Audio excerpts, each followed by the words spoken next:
And what they meant was that nobody wakes up and says, oh, gee, I think I'll start a nuclear war today. What a good idea. That never happens.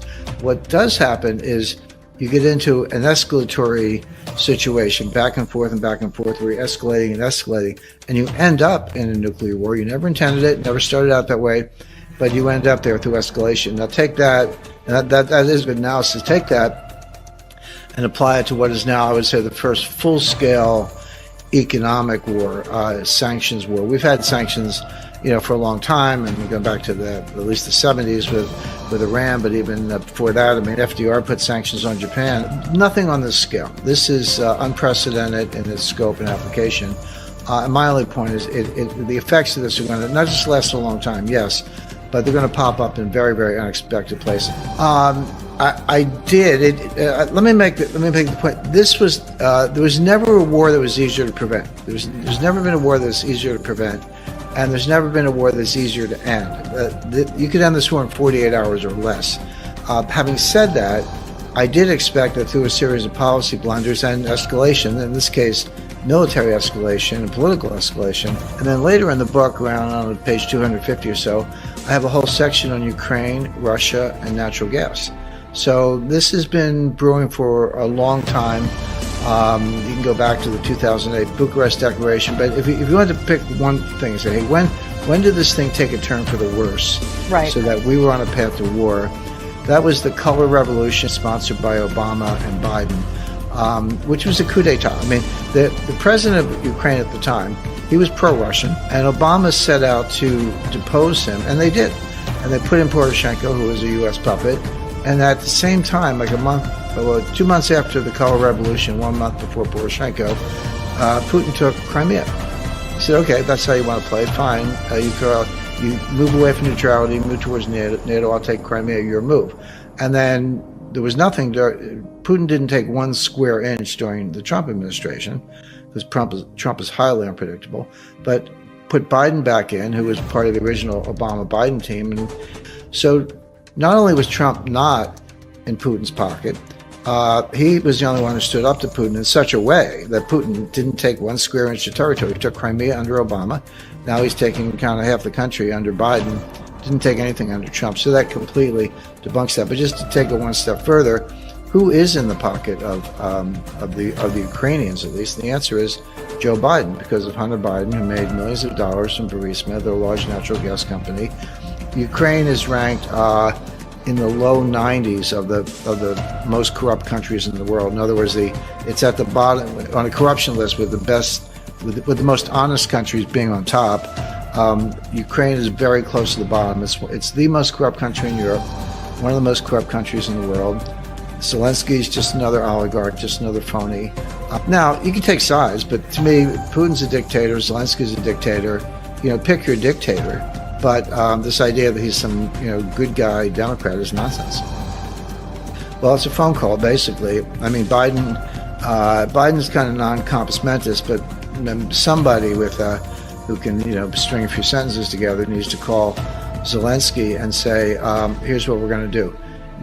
You're not going to join NATO. We'll get the NATO Secretary General, John Stoltenberg, to say that. You need to say it, and the U.S. will say it. So you're not going to join NATO.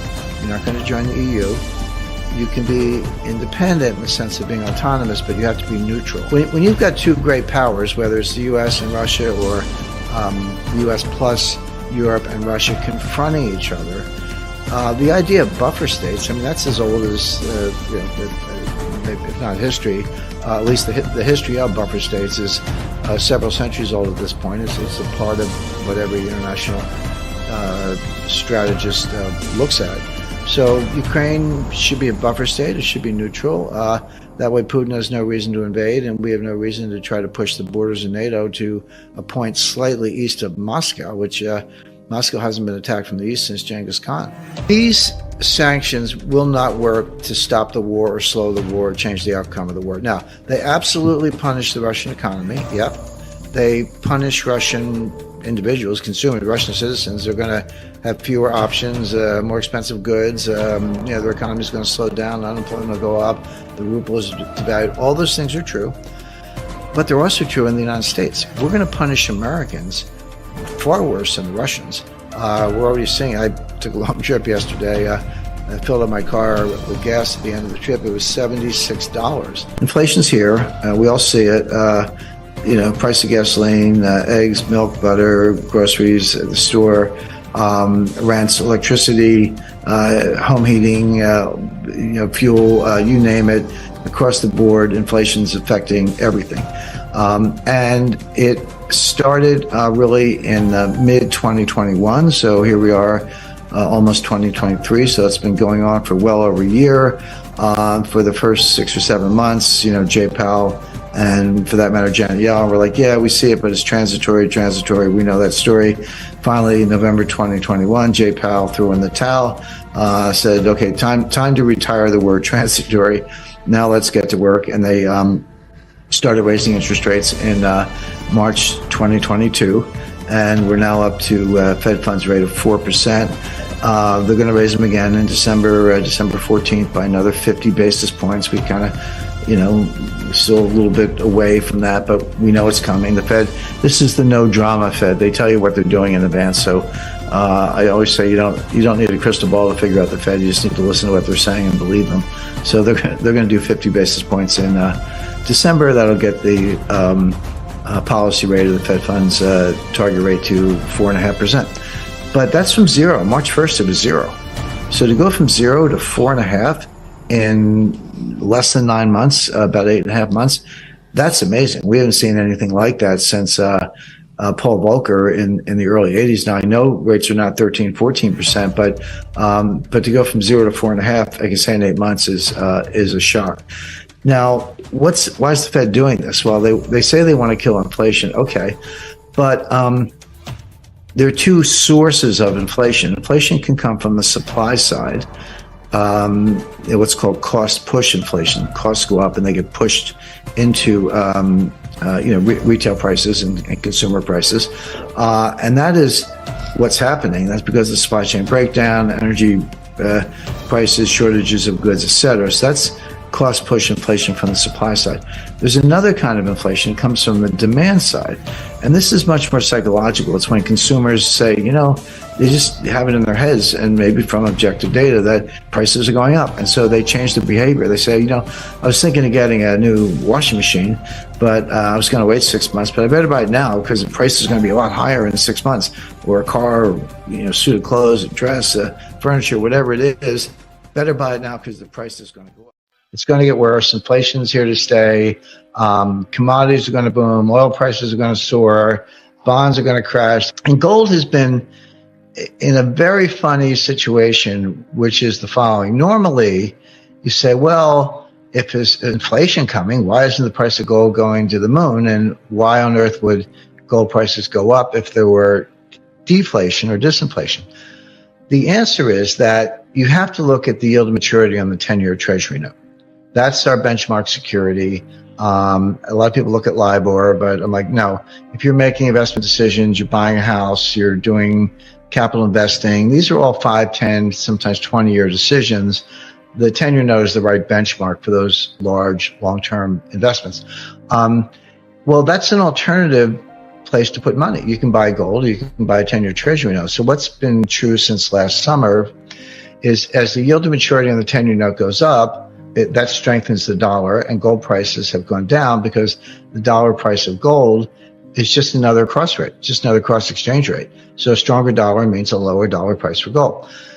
But if the yield to maturity in the 10-year note goes down, then that weakens the dollar, and the dollar price of gold goes up because a weaker dollar means a higher dollar price for gold. So curiously, the price of gold is being driven not by inflation in the abstract, but by the strength of the dollar, which is reciprocal to the interest rate on the 10-year Treasury notes. But here's what has changed. I talk about gold bull markets and gold bear markets, and I start my analysis in 1971, and I don't have to go through all that data, but that's how I think about it. And you're like, well, Jim, why 1971? Why not before that? And of course, 1971, it was when Nixon stopped redeeming dollars for gold. Americans couldn't even own gold in 1971. It was contraband. It was like drugs or machine guns or something. But foreign trading partners could redeem dollars for gold up until 1971. And then Nixon said no more. And then that was the final decoupling. But prior to that, gold was actually money. In other words, under Bretton Woods, gold was pegged at $35 an ounce. Prior to Bretton Woods, it was pegged at $20.67 an ounce. We've gone back to the 1920s or earlier through most of the 19th century. For the United States in sterling, I think it was $4.75. It could be off a little bit on that, but four pounds and change. And as late as World War I, say 1913, if you were a Brit and you were getting on the steamer from London to, at the time Bombay, today Mumbai, you took a purse of British sovereigns. British sovereign is about 8 grams, a little bit less. It's not an ounce; it's a quarter ounce, because an ounce is almost too much. Even today, what are you going to do with a 1 ounce coin that's worth almost $2,000? You're not going to use that to buy a pack of gum. But in the day, there was the quarter ounce, which today would be, like a $500 bill. So it's still a significant amount of money. But you could get on the steamer in Southampton and get off in Bombay at the time, and it was money good. You could take that British sovereign and spend it anywhere. And same thing in Singapore and Hong Kong and Japan or all around the world. So gold was actually money. So it wasn't a question of, what's the exchange rate? It was, the gold was the money, and people thought about it by weight. They said, a sovereign, that's 8 grams of gold. So that's worth, that'll get you whatever. So, and that was true throughout history. And so it's really only since 1971, when we decoupled completely in terms of an exchange rate, that you have to think about, what's the dollar price of gold? Because it's not fixed. But okay, well, what happened to the memory? What happened to the 3,000 years I just talked about? Well, the answer is it happened in stages, and it actually took about 75 years. So it began in 1914. 1914 was the outbreak of World War I. Everybody needed gold. There was a run on gold, and countries needed gold because they knew they would need gold to pay for the war, to try to win the war. Well, it didn't matter if you're Germany, UK, or whoever. And remember, the United States was neutral. The United States did not get in the war until 1917. The war started in 1914. So for those first 2.5 years, New York was a money center to all of Europe, to all the belligerents. So everyone scrambled for gold. So if you were a citizen, they asked you to bring your gold to the bank, and they gave you paper money. But people did it out of a patriotic. It's existential. War's not a normal market. If you lose the war, you got bigger problems than your gold. And so people put the gold in the banks. What did the banks do? They melted it down and made 400-ounce bars. And they said, don't worry, your money's backed by the gold, but keep using that paper money, but it's redeemable for gold. But oh, by the way, they're 400-ounce bars. Nobody walks around with a 400-ounce bar in her purse. I'm sure you've seen one, and I have as well. They're heavy. They weigh about 35 pounds. You don't walk around with them. So all of a sudden, the gold was still there, and the paper money was backed by gold in theory, but the gold had disappeared into the banks. That's step one. Step two, and this happened in the 1930s, the central banks took the gold from the commercial banks. So first, the commercial banks took the gold from the people. Then the central banks took the gold from the commercial banks, and the Federal Reserve System told all the banks, hey, send your gold to the regional Federal Reserve Bank. And of course, most of it went to the Federal Reserve Bank in New York. So now it's not even in the banks anymore, right? But you're still walking around thinking your paper money is somehow attached to gold. But people haven't seen gold for a while, unless you're a collector. Step three, the United States Treasury and the finance ministries took it from the central bank. In 1934, the United States Treasury seized the gold of the Federal Reserve System. Bearing in mind, the Federal Reserve System is privately owned. And they gave them a gold certificate.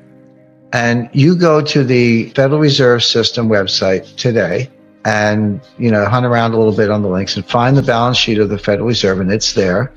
And look in the assets.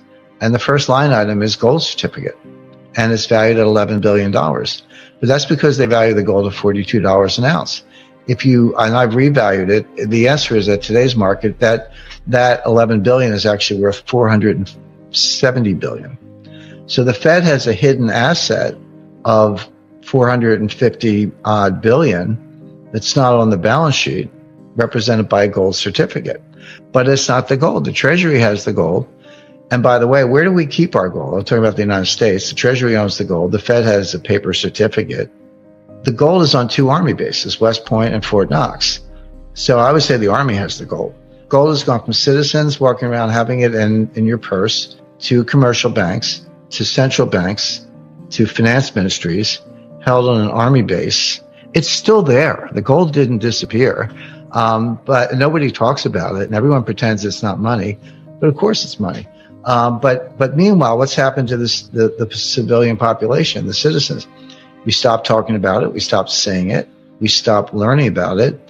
I remind people, just showing my age, but I got a graduate degree in international economics, and I was class of 74.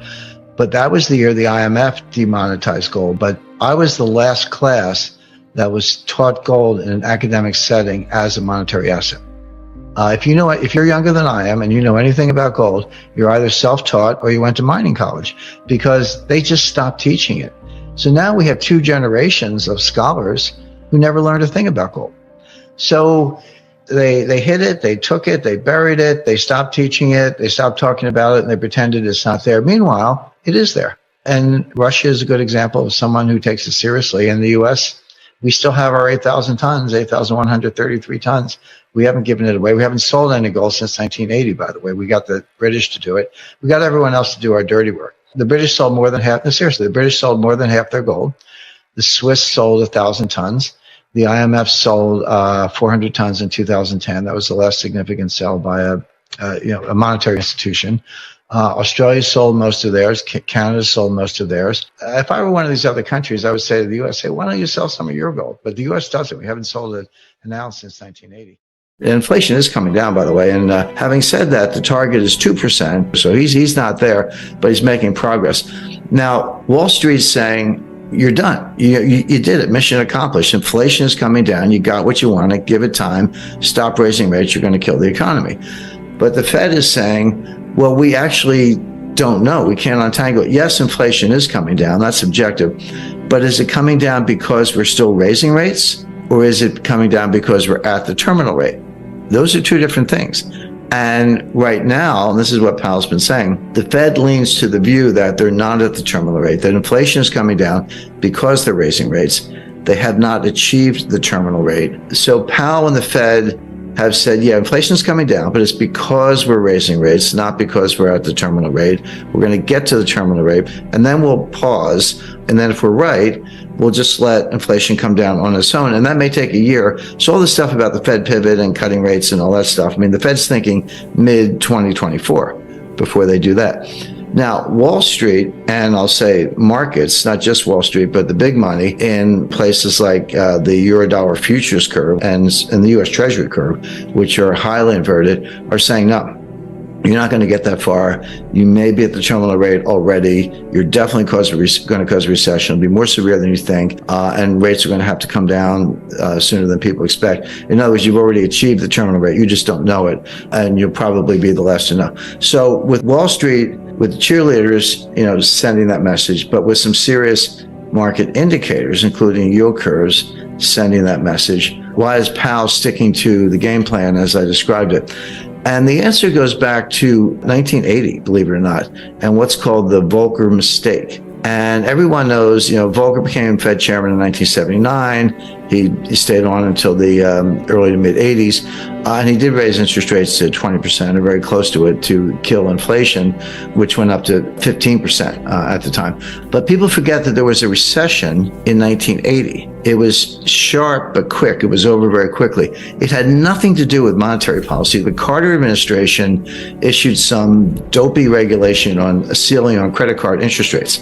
And the industry said, fine, we're just not going to lend anybody any money. The economy fell instantly, kind of like a smaller version of what happened in 2020 with the pandemic panic. And then they said, oh, sorry, just kidding. And then they took the ceiling off, and then things got back to normal. Now, this was a time when farmers around the country were driving front loaders and tractors to Washington, and they were circling the Fed building. And one guy drove his tractor up the steps of the Fed, and Volcker was being burned in effigy. That all happened. So it was a little bit of pressure. And of course, Congress was up in arms and the White House was up in arms. So Volcker, not quite panicked, but he cut interest rates 7 percentage points, not 0.7, 7 full percentage points to deal with the recession, which, number one, was unnecessary because the recession was caused by a policy blunder from the White House, which was quickly corrected. And number two, he had not won the fight against inflation. Well, after he cut rates and we came out of that very quick sort of snap recession. Inflation got even worse. And that's when Volcker had to raise rates to 20%. And Volcker, in hindsight, he said, we shouldn't have done that. We should have stuck to our inflation mission. So now Powell, remember, Powell's not an economist, he's a lawyer, so he kind of thinks like a lawyer. I can relate to that, looking at both sides. Powell does not want to be that guy. He does not want to be the guy who balks early and cuts rates, the famous Wall Street pivot, before the battle against inflation is won, because the outcome could be exactly what Volcker experienced, which is inflation wasn't done, doesn't go away, comes back stronger, and then you do have to destroy the economy, as we did in 1981-82. That was the worst recession. That was far worse than the little one in 1980. That was the worst since the Great Depression. We've managed to break that record several times since then, but at the time that was horrific. But Volcker and others have said that was a blunder he never should have done. So Powell does not want to give up the rate hikes too early because he does not want to repeat the Volcker mistake. He does not want to be that guy. And that's what's driving him, even as Wall Street screams, you're already there. So the question is, how does this play out? In my view, Powell probably is there. He probably is at something like a terminal rate. He probably doesn't have to raise interest rates anymore. He doesn't believe that himself. His models tell him otherwise because they're relying on the Phillips curve, which is junk science. I mean, the last time I looked at a Phillips curve, it was flat. At least where I went to school, curve was curved. This thing is flat. There is no correlation between unemployment and inflation. There just isn't. But the Fed thinks there is. So I always tell people, if you want to forecast Fed policy and understand the Fed, don't think like a rational person. You have to think like the Fed. You have to get inside their heads or else you're going to get it wrong.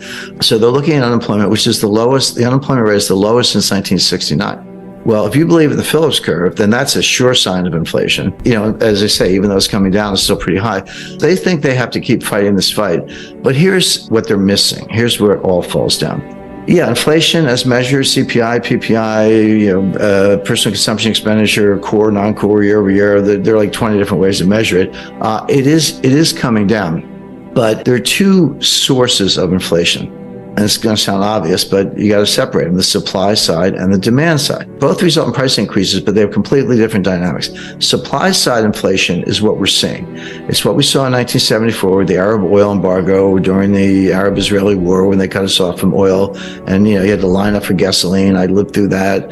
Now, and again, this is what my book Sold Out is about, the breakdown of the supply chain, partly related to energy, partly related to the war in Ukraine, partly related to the pandemic panic. As I explained in the book, it actually predates that. The breakdown started in 2018 with Trump's trade war, and then COVID made it worse, yes. Ukrainian war made it worse, yes. But it really started before that.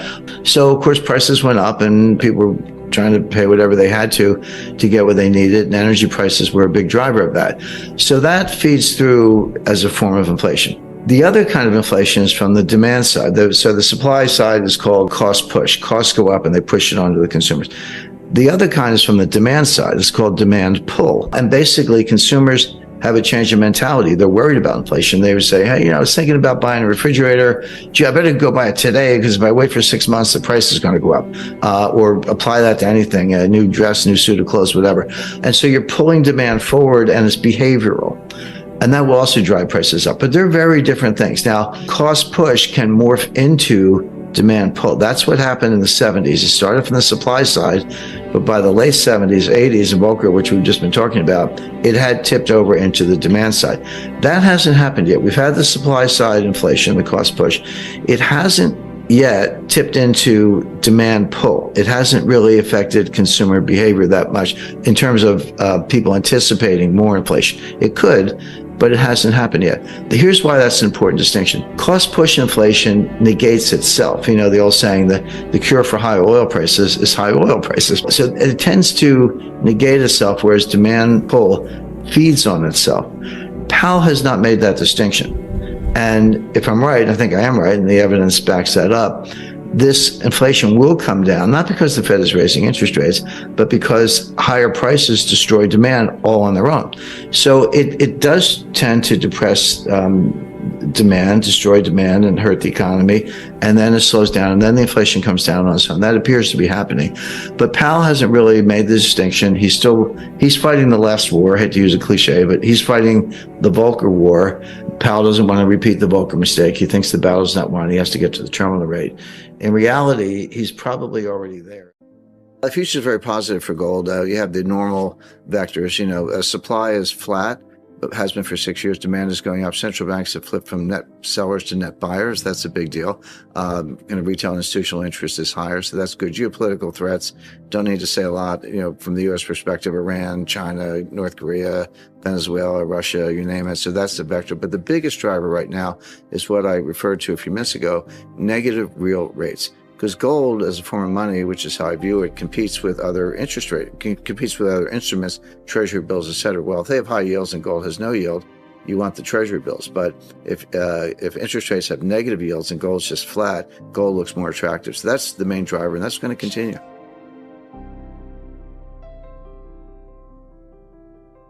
Everyone's like, well, the gold is up, gold is down. So what do you mean when you say that? And they're talking about the dollar price of gold. And it's like, okay, so the dollar price of gold is up or down. That's really a cross rate. That's no different than talking about the euro-US dollar exchange rate or Australian dollar-US dollar exchange rate.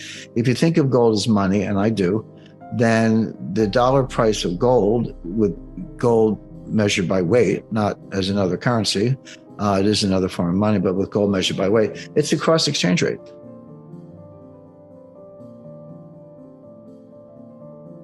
When the price goes up, I would say that what's really happening is the dollar is going down.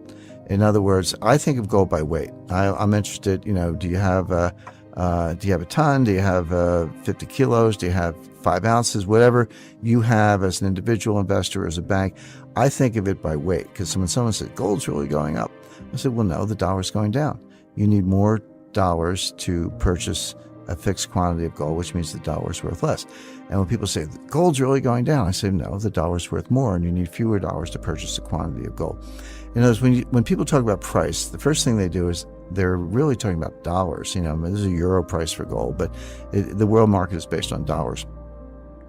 You're privileging the dollar as the numeraire. The numeraire is your counting system. Is it yards, inches, feet, whatever. And if you put the dollar first and say gold is in dollars and it's going up or down, I think you have it backwards. I think you need to put gold first by weight. And then if it's worth more, the dollar's going down. If it's worth less, the dollar's going up. And so when you say gold is going up, let's say it went to $2,000 an ounce, everyone say, oh, the price of gold went up, just went up 10%. Well, did it, or did the dollar go down? The way I would phrase it is, it used to be $1,800 to get an ounce of gold. Now it's $2,000 to get an ounce of gold, or, your dollar got you 1/1800th of an ounce. Today, it only gets you 1/2000th of an ounce. In other words, gold didn't do anything. It's a metal, it's an element, atomic number 79. What happened was the dollar got stronger. So a stronger dollar is a lower dollar price for gold, and a weaker dollar is a higher dollar price for gold. So when people talk about gold going up, what they're really talking about is the dollar going down. We have new numbers regarding how much gold central banks are buying, 400 tons in Q3 this year, records and numbers we haven't seen since the 80s. Yet we don't know some of those mystery buyers. Obviously, the theories are they are Russia and China. Now China is non-transparent. Russia is much more transparent, although Russia is starting to be opaque a little bit because they're in a war. But you can see the inflection point is 2010. So from 1970 to 2010, it's a long stretch, 40 years, central banks were net sellers. It didn't mean everybody sold everything, but Switzerland's down 1,000 tons, U.S. was down 1,000 tons after losing, 8,000 tons, 11,000 tons between 1950 and 1970. It was down, down, down. 2010 was the year that central banks became net buyers. Now, it doesn't mean every central bank was buying gold. It does mean that they were selling a lot less and others were buying more. And some of the buyers are Mexico, Kazakhstan, Philippines, Vietnam. We know China's a big buyer. We don't know exactly how much. Russia was a big buyer. That is continuing. Now the new players, Iran's non-transparent, but we know they're buying gold. Turkey is buying a lot of gold. Japan had a bunch of gold all along they never told anybody about. Literally 1 month, their reserves went from 600 tons to 900 tons. Well, you know the market. You can't buy 300 tons in a month, not one country or one order. But they had it all along, but they decided to reveal it, put it on their balance sheet. So Americans don't seem to like gold. I'm not sure Canadians feel much differently, or others around the world, but central banks sure do, and I think that tells you something. There's huge demand for dollars all over the world, not because of the currency, but because of collateral, because of treasury bills. Banks need treasury bills to pledge as collateral for derivatives. It's the best collateral in the world. And if you don't have it, you're not going to be able to leverage your balance sheet as much as you would like. You're not going to be as profitable. You're not going to be able to support lending and investing, which is what banks in theory are supposed to do. To support the bloated balance sheets and to support the derivatives, you need collateral. And the better the collateral, the more leverage you can have. The best collateral in the world is a treasury bill. And so there's a mad scramble for treasury bills, which means there's a mad scramble for dollars to buy treasury bills. And that is coming from European banks, it's coming from Chinese banks, and banks around the world, but primarily European and Chinese. And that's not going away. So it's funny to hear people think it's funny to hear anyone talk about a dollar collateral shortage, like, hey, haven't you flooded the world with dollars? Hasn't the Fed printed $9 trillion? And the answer is they have. But that's not the measure. It's a high multiple of that. It's the dollar value of all the collateral. Because in the repo markets, I pledge the collateral to you, and then you pledge it to somebody else, one of our colleagues, and then she pledges it to somebody else, et cetera.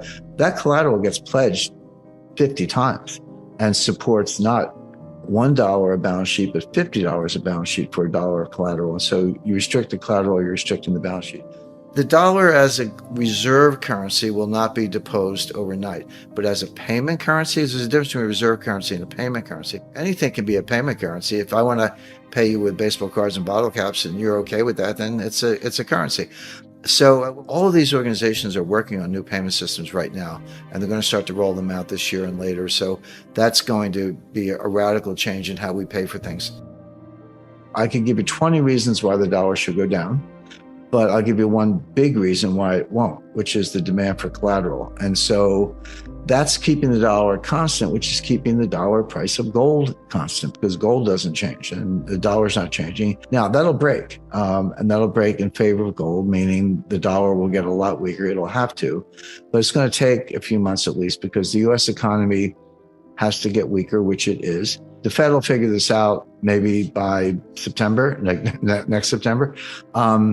And then they'll ease a little bit and they'll try to weaken the dollar to try to give the US economy a boost, but we're not there yet. So it's going to be, now that doesn't mean the price of gold is going down a lot. I'm just saying it's not going to go up a lot. It's going to chug along kind of sideways, but when it breaks, it's going to break big to the upside because the dollar is going to go to the downside, but that's probably at least still a few months away, maybe longer.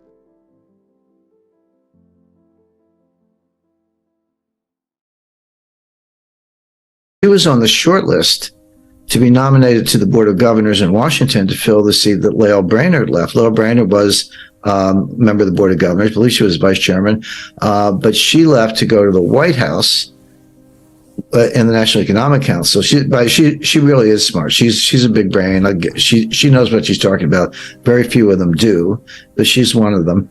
But she goes to the White House, but that's an audition for Secretary of the Treasury, because they're going to throw Yellen under the bus. Yellen knows nothing. If Yellen were on this call right now, she wouldn't know anything we're talking about. How is that possible, Jim? Affirmative action. When she was chairman of the Fed, I said she was incompetent, and I was right. And then she became Secretary of the Treasury. She's a statistics geek from Berkeley. She's got a big brain. I'll give her credit on IQ points. So what? That's not the same as common sense or working knowledge or knowing how the street works. She's never worked, outside of government in her entire life. I don't care what your resume is. If you've never run a business, met a payroll, negotiated a purchase sale agreement, kept your morale up with negative cash flow. If you've never done any of those things, you don't know what it's like to be in the real world of the economy. She doesn't, but her specialty as an economist was labor economics.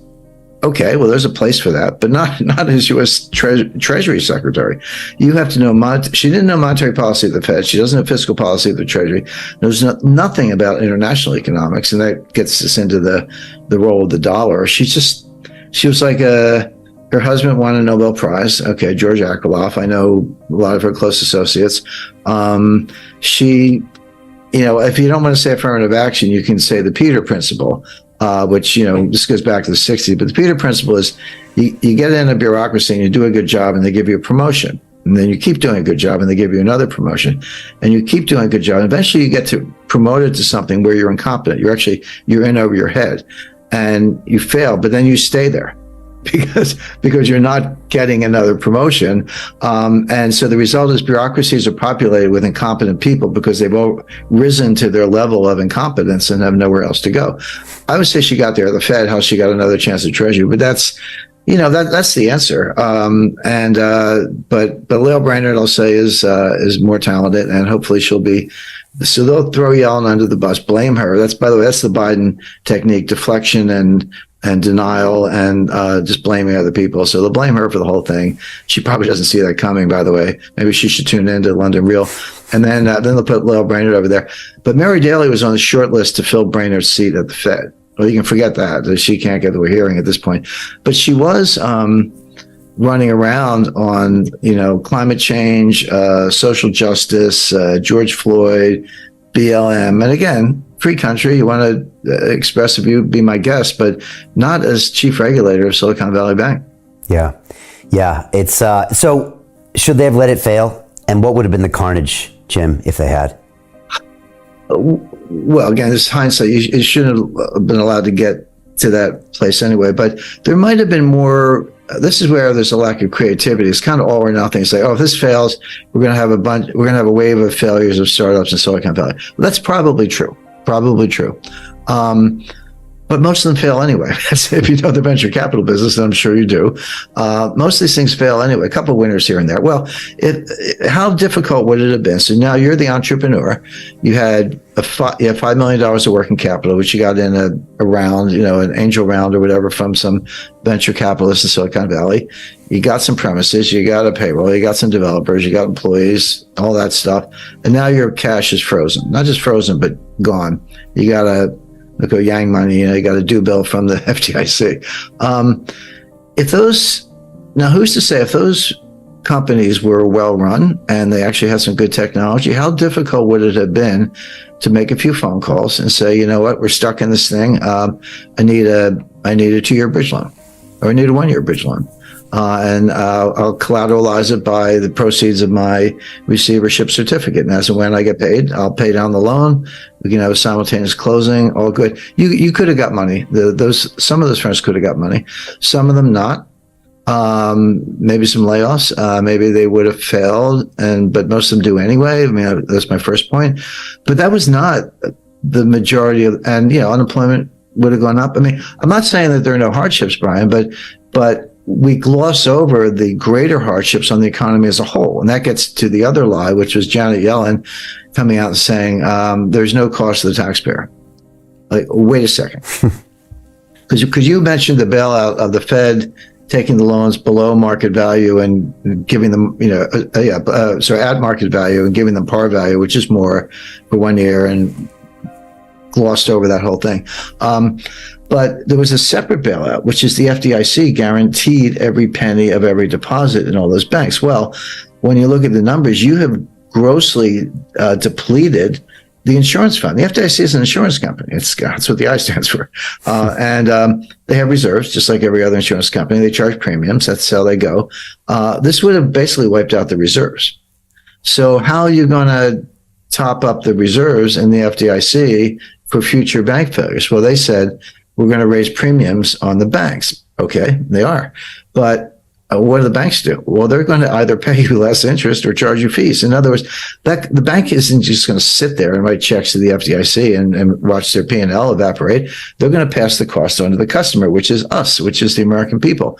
So does your tax bill go up? No, but your interest rate's going down or your banking fees are going up. So the cost is shifted to everyday Americans. So don't tell me that we're not paying the bill, because we are. So again, these are in the nature of government lies to kind of, disguise what they're actually doing. I don't have $100 billion, so maybe there's a level where you got enough money and it's not your primary concern. I like making money, but it's not what the first thing I think about when I wake up in the morning. The first thing I think about is how do you, solve problems and what's going on. It seems to have some of that, maybe more than a little. Look, if you don't have free speech and you abandon the Constitution, I mean, is this like the fall of the Roman Republic? I mean, there's a little bit of a uncomfortable resemblance. Again, going back to what we said earlier, you got to study history. It's certainly not the same, but there's no better playbook for doing analysis than a really good understanding of history. It's why today in America, and I would say not just communists, but neo-fascists and other forms of dictators, and we have plenty of those in Washington. One of the first things they kill in the curriculum is history. They stop teaching it, because if you knew a lot of history, you'd see these things for what they are.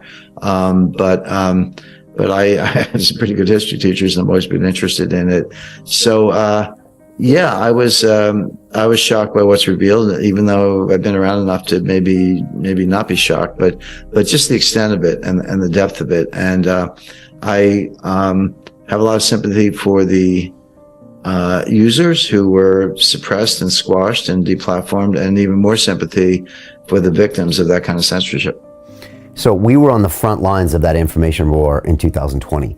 And so when I see these files, I see it from a slightly different angle. I mean, April 6, 2020, we had the second largest YouTube live stream in the world that day, Jim. 65,000 concurrent viewers watch me in this studio have a 2.5 hour conversation where things were questioned as far as efficacy of a PCR test, masks, future vaccination policies, which were really early. Even origination of the virus might have come out of Wuhan, something they'd literally almost lock you up if you had mentioned that in April of 2020. 30 minutes after that, Jim, for the first time in my 9-year history of London Real, a video of mine on YouTube was deleted and banned. And I thought, what is going on here? I thought the weirdos are the people that got censored in this world. And then after that, I was subsequently shadow banned from the following platforms: LinkedIn, Facebook, Instagram, Dropbox, PayPal, right? With 6 figures of balances on PayPal. Dropbox, where I didn't think they were watching my videos. I mean, that's technically my information. And again, I'm not a conspiracy theorist. I leave that to the guests on my show that come on, because I think they have the right for free speech and we should all listen to what they have to say. But when I saw those Twitter files for the first time, Jim, I thought, okay, if there was a coordinated effort, it would have to come from a single source, and why not come from someone who's trying to say, please, can we stop people talking about X? So I saw it in a slightly different way, to where I was like, oh, okay, now I could see maybe how that coordination could happen. And I like the way you put it, Brian. You said with this guest, this particular show, you were questioning things. You weren't being categorical about this. You say, well, maybe it did come from Wuhan. That's what you're supposed to do. My book, the New Great Depression, came out in January 2021. Interestingly, the publication date was delayed because of the supply chain, which was my next book. But I had it pretty much done by the summer 2020. And what strikes me was the evidence was there then. Now, 2 years later, you're watching whatever, Tucker Carlson or, Alex Berenson or others. I'm sure there are many in the UK. And they're saying, do you know that the masks don't work and the lockdowns don't work? And this thing looks like it came from Wuhan. I was like, yeah, I do. And I said that in 2020, but the point is the evidence was there. It wasn't guesswork. I'll give you a real quick example. The leading epidemiologist for virologists of the 20th century, maybe all time, is Dr. D.A. Henderson. Now, D.A. Henderson's not a household name, but if there's a single individual most responsible for eradicating smallpox on the planet Earth, It was D.A. Henderson. He won the Presidential Medal of Freedom, which is our highest civilian honor, equivalent to the Congressional Medal of Honor in the military, dean of the Bloomberg Johns Hopkins School of Public Health. I mean, you can't go any higher in the profession, have more respect than D.A. Henderson. He wrote a paper in 2005 that said lockdowns don't work. And he had the research to back it up. This was at the time, I believe it was the swine flu was going. There was an avian flu and a swine flu during the Bush administration. Bush was actually very concerned about it. And Henderson wrote this paper, said they don't work. And I cited that in my book. But the point is, we didn't have to wait until 2021 or 2022, in China's case, today, to find out that lockdowns don't work. In 2020, we had a paper from 2005 that said the same thing. He said, if you have an island and there's no airstrip and only one way in or out, and you got 100 people, maybe, but that's not North America, that's not Europe, that's not the world. They just don't work. Well, if we knew that from the leading epidemiologist, maybe of all time, why didn't we follow that advice? Well, the answer was it was a hidden agenda. They wanted to shut people down. They wanted to basically we empowered the inner fascists in all these government bureaucrats. It was Black Scholes, it was Fisher Black, Myron Scholes, but there was a third contributor, and he won the Nobel Prize, which was Robert C. Merton. Merton was at Harvard, and Fisher and Myron had worked on this for a long time and had come close, but weren't all the way there. They went to Merton to help with the math, actually.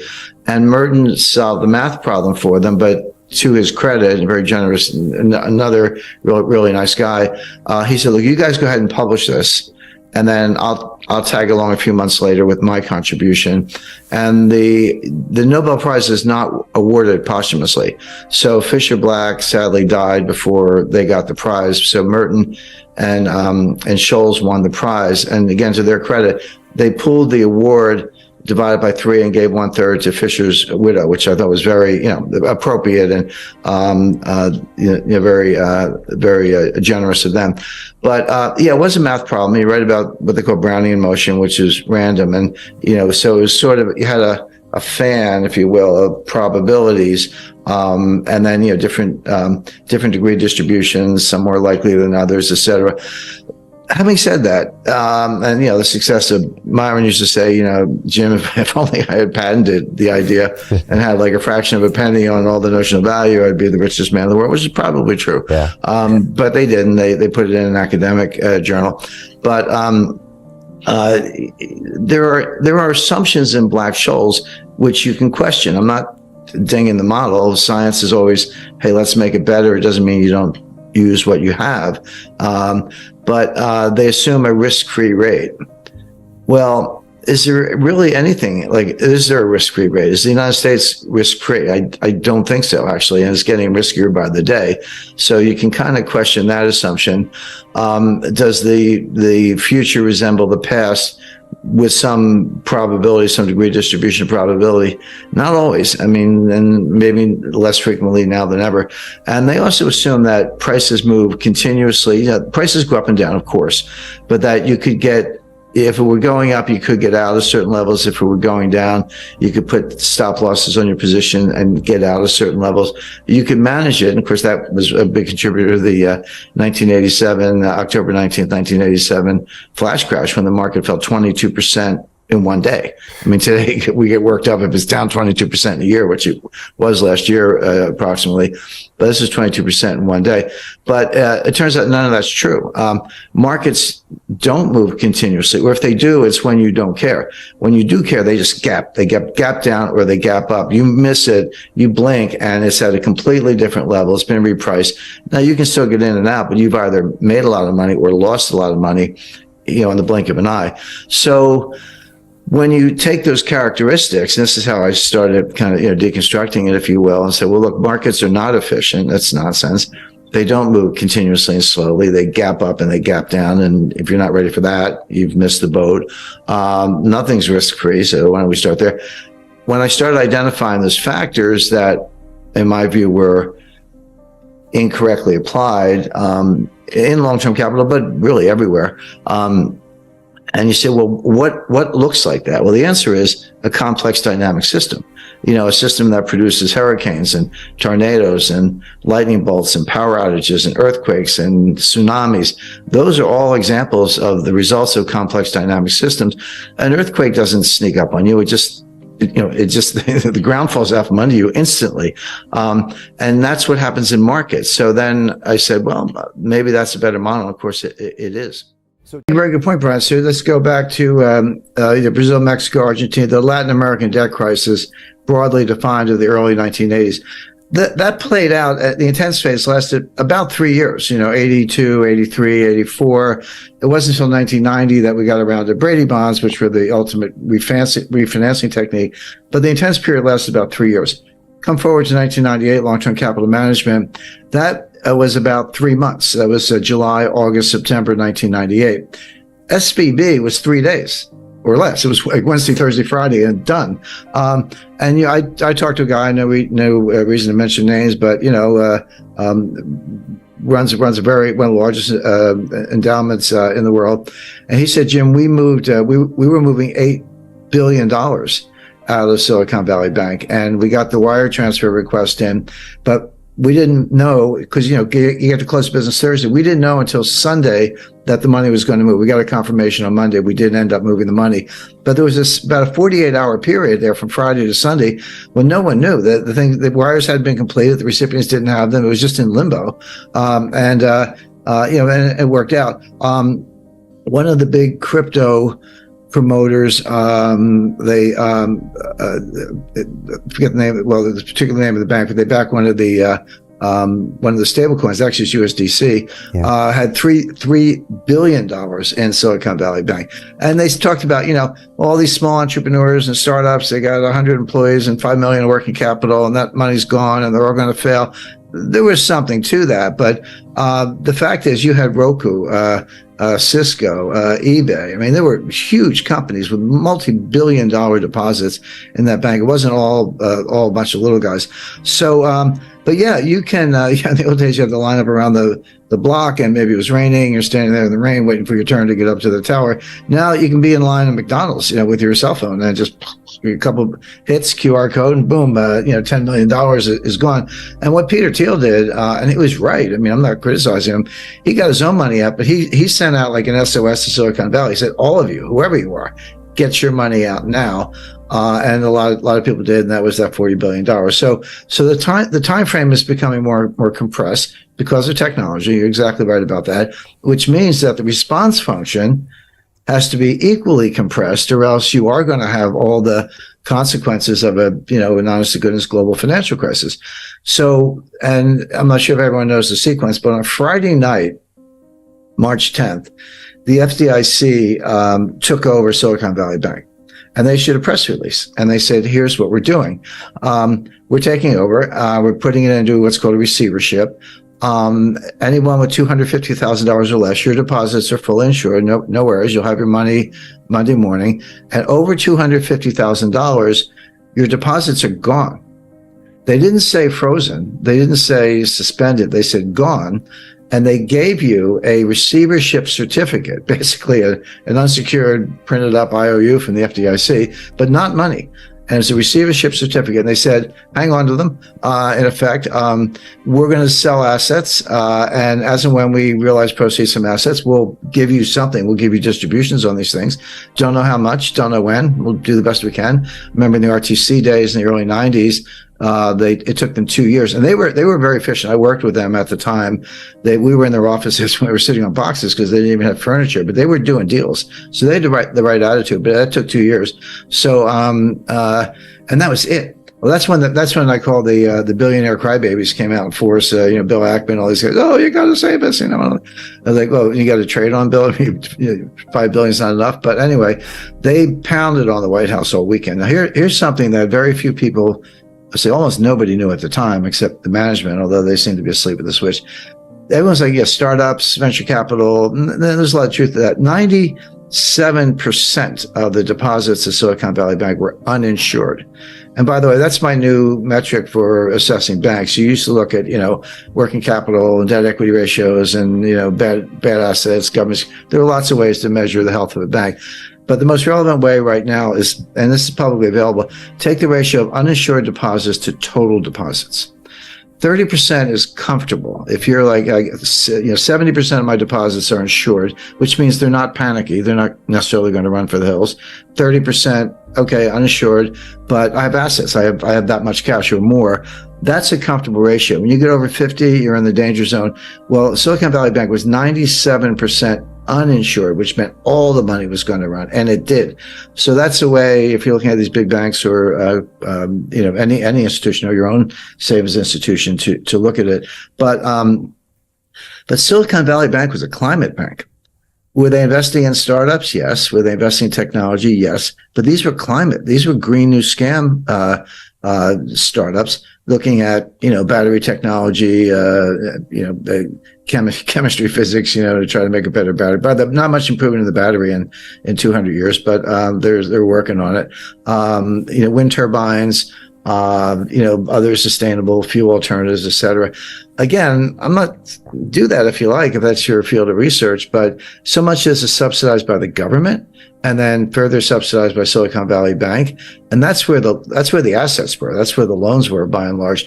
And so the White House is getting hammered, not only because of entrepreneurs, job losses, and by the way, we are in an election cycle here in the United States, but from the greenies, who are extremely powerful.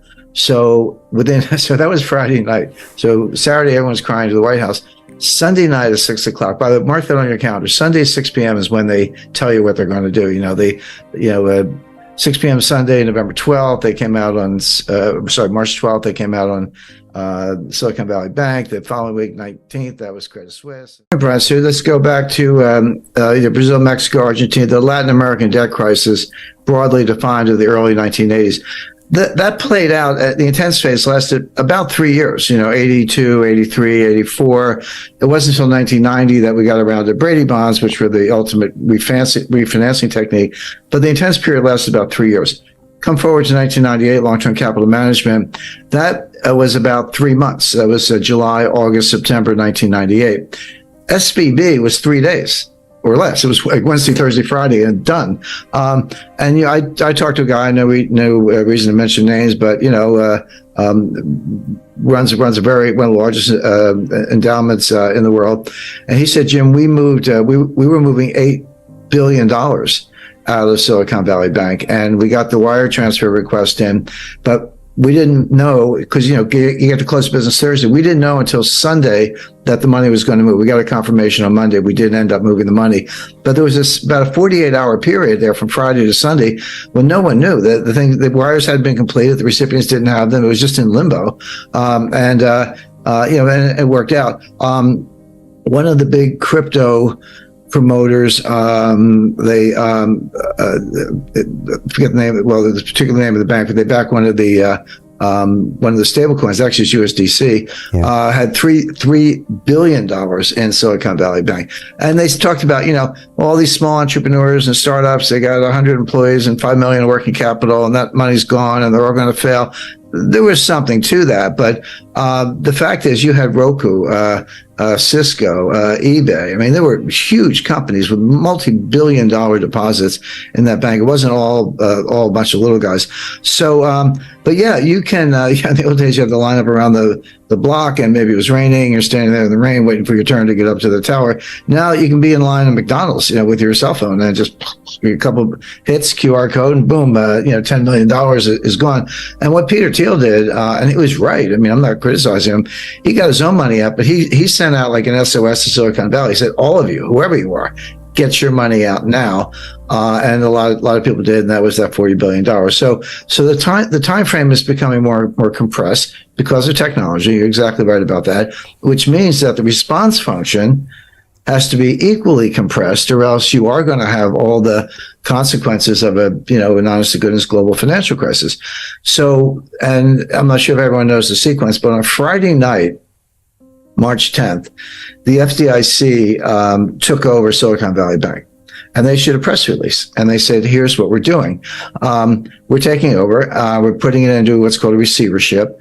Anyone with $250,000 or less, your deposits are fully insured. No worries. You'll have your money Monday morning. And over $250,000, your deposits are gone. They didn't say frozen. They didn't say suspended. They said gone. And they gave you a receivership certificate, basically an unsecured printed up IOU from the FDIC, but not money. And it's a receivership certificate. And they said, hang on to them. In effect, we're going to sell assets. And as and when we realize proceeds from assets, we'll give you something. We'll give you distributions on these things. Don't know how much, don't know when. We'll do the best we can. Remember in the RTC days in the early 90s, it took them 2 years, and they were very efficient. I worked with them at the time. We were in their offices when we were sitting on boxes because they didn't even have furniture, but they were doing deals. So they had the right attitude, but that took 2 years. So, and that was it. Well, that's when I call the billionaire crybabies came out and forced, Bill Ackman, all these guys. Oh, you got to save us, I was like, well, you got to trade on Bill. $5 billion is not enough. But anyway, they pounded on the White House all weekend. Now here's something that very few people. So almost nobody knew at the time except the management, although they seemed to be asleep at the switch. Everyone's like, yeah, startups, venture capital. And there's a lot of truth to that. 97% of the deposits of Silicon Valley Bank were uninsured. And by the way, that's my new metric for assessing banks. You used to look at, working capital and debt equity ratios and, bad assets, governments. There are lots of ways to measure the health of a bank. But the most relevant way right now is, and this is publicly available, take the ratio of uninsured deposits to total deposits. 30% is comfortable. If you're like, 70% of my deposits are insured, which means they're not panicky. They're not necessarily going to run for the hills. 30%, okay, uninsured, but I have assets. I have that much cash or more. That's a comfortable ratio. When you get over 50, you're in the danger zone. Well, Silicon Valley Bank was 97% uninsured, which meant all the money was going to run, and it did. So that's the way, if you're looking at these big banks or any institution or your own savings institution to look at it. But Silicon Valley Bank was a climate bank. Were they investing in startups? Yes. Were they investing in technology? Yes. But these were climate. These were green new scam startups looking at battery technology, chemistry, physics, to try to make a better battery. But not much improvement in the battery in 200 years. But they're working on it. Wind turbines. Other sustainable fuel alternatives, et cetera. Again, I'm not do that if you like, if that's your field of research, but so much is subsidized by the government and then further subsidized by Silicon Valley Bank. And that's where the assets were. That's where the loans were by and large. And so the White House is getting hammered, not only because of entrepreneurs, job losses. And by the way, we are in an election cycle here in the United States, but from the greenies who are extremely powerful. So that was Friday night. So Saturday, everyone's crying to the White House. Sunday night at 6 o'clock. By the way, mark that on your calendar. Sunday, 6 p.m. is when they tell you what they're going to do. 6 p.m. Sunday, November 12th, they came out on, March 12th, they came out on Silicon Valley Bank. The following week, 19th, that was Credit Suisse. The math and the science behind diversification and why it's a good strategy is very clear. That's not much debate about that. The problem is people don't understand what diversification means. They think if they have 50 stocks in 10 sectors, semiconductors, consumer non-durables, or whatever, they're diversified. And what I say to them is, you may have 50 stocks, but that's one asset class. You're in stocks. And in stressful situations, they become highly correlated. So you're not getting the benefit of diversification. You think you are, but you're not. So what does a diversified portfolio look like? Well, I have a slice of stocks. I'm not anti-stock market, but you got to pick the sectors and the stocks that will perform well, even in the kind of conditions we're talking about. And I would go back to energy, natural resources, agriculture. So, a Marathon, ExxonMobil, Chevron, ADM, Cargill, mining companies, and not just gold, but I recently invested in a lithium mine. The Green New Deal, I call it the Green New Scam. It's a scam, but it doesn't mean it doesn't have legs, whether you like it or not. The fact is, it's going to go on. So the lithium's in short supply, graphite, et cetera. So there is a portfolio you can have, which is natural resource oriented, that will do well, even in the kind of tough environment we're talking about. Slug of cash, absolutely, maybe as much as 30%. I like Treasury notes, 10-year Treasury notes, but seasoned to taste. If they're a little too volatile, look at 5-year notes, 2-year notes. They're going to come down a lot, not right away, not tomorrow morning, but sooner than later because of everything we discussed, which is recession and interest rates will follow. They're a lagging indicator, but that'll happen.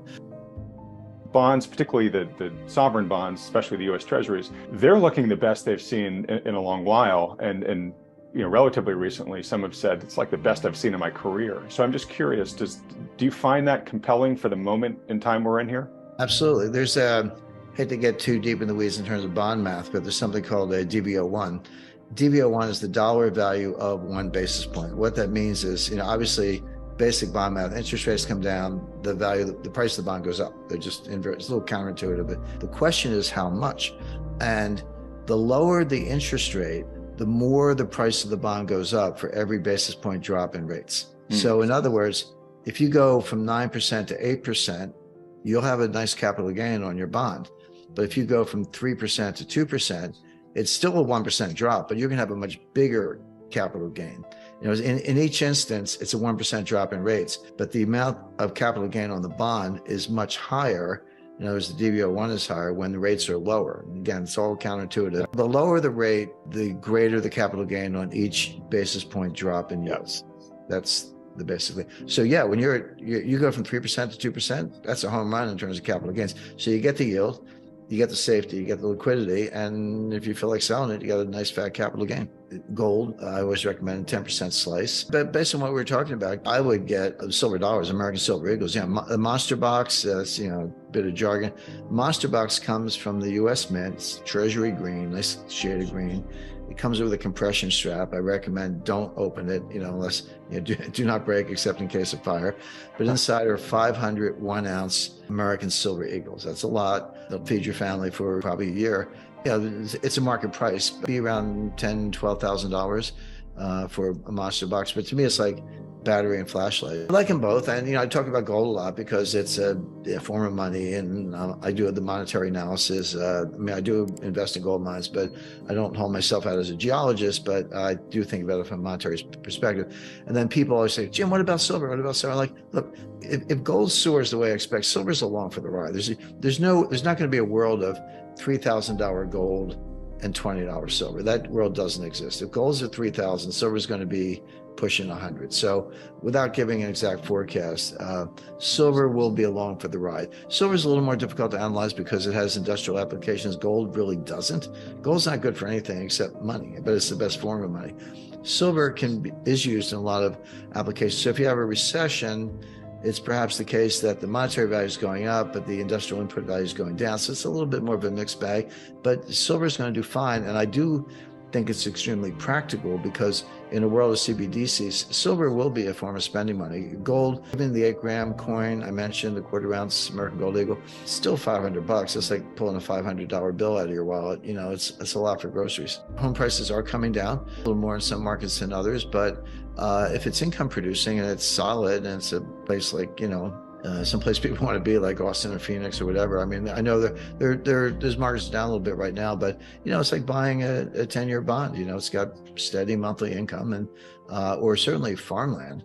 But income producing real estate, not commercial office buildings, should be a part of a diversified portfolio. Yes. I like private equity, and it's, you got accredited investor issues and finding good deals and good promoters and good management. But, some good deals in the mining sector I like. Well, that would be one. I wanted to talk to you real quickly about the current state of media. I'd just love to hear your thoughts on this because I know this is something that you care about, that you've written about a bit. And you're playing a role in trying to give people, more accurate, more nutritious, more actionable information than what they're able to get from the news sources that they're just directed to by society. If you talk about what they call legacy media, mainstream media, so Washington Post, New York Times, LA Times, NBC, ABC, CBS, MSNBC, CNN, that run of characters, the first thing you discover is, I know a lot of these people. I've been on all these programs. I know this for a long time. I spent a lot of time in Washington, had dinner with most of or lunch or whatever, dinner actually more often with most of the names you've heard about. Some of them are fine, some of them nice. A lot of them are either not that bright, or, I mean, they're good on camera, or whatever. They got a desk at the Washington Post. They're not that bright. Or if they've got some degrees, they've been kind of indoctrinated. We're at the point now. I mean, a lot of these people are 28, 33, 34 years old. There's nothing wrong with that. That's, good. You're in the heart of your career. But that means they graduated from school in 2016, 2017, or whatever, and they're thoroughly indoctrinated. I went to school when we learned it was pretty rigorous. I mean, I had one program where they graded. You needed a C+ average to graduate, but they graded on a C- curve. So you're like, how do you get it? How do you even get a C+ if they're grading on a C- curve? The answer is people quit. In other words, you were trying to struggle to be. I did get an A in partnership taxation. I'm proud of that. But the standards are down. The emission standards are down. Affirmative action takes over. When you get into the classroom, I don't care where you're at, Ivy League, whatever. It's just indoctrination. The market has a way of sorting it out. I mean, if revenues are down, advertising's down, viewers are down, subscriptions are down, eventually they will go out of business, not overnight, and then new media channels will arise. And there's a lot of garbage on the internet, but there's a lot of good stuff. And if you want to keep tabs on the war in Ukraine, you have to know where to look. It's not easy, but there are a number of channels with, and I'm talking about military officers, colonels, brigadier generals, people on the ground in Ukraine, not some studio in New York. You can find out what's going on, but I think my intelligence training is helpful because you have to be very persistent and know how to dig. We have new numbers regarding how much gold central banks are buying, 400 tons in Q3 this year, records and numbers we haven't seen since the 80s.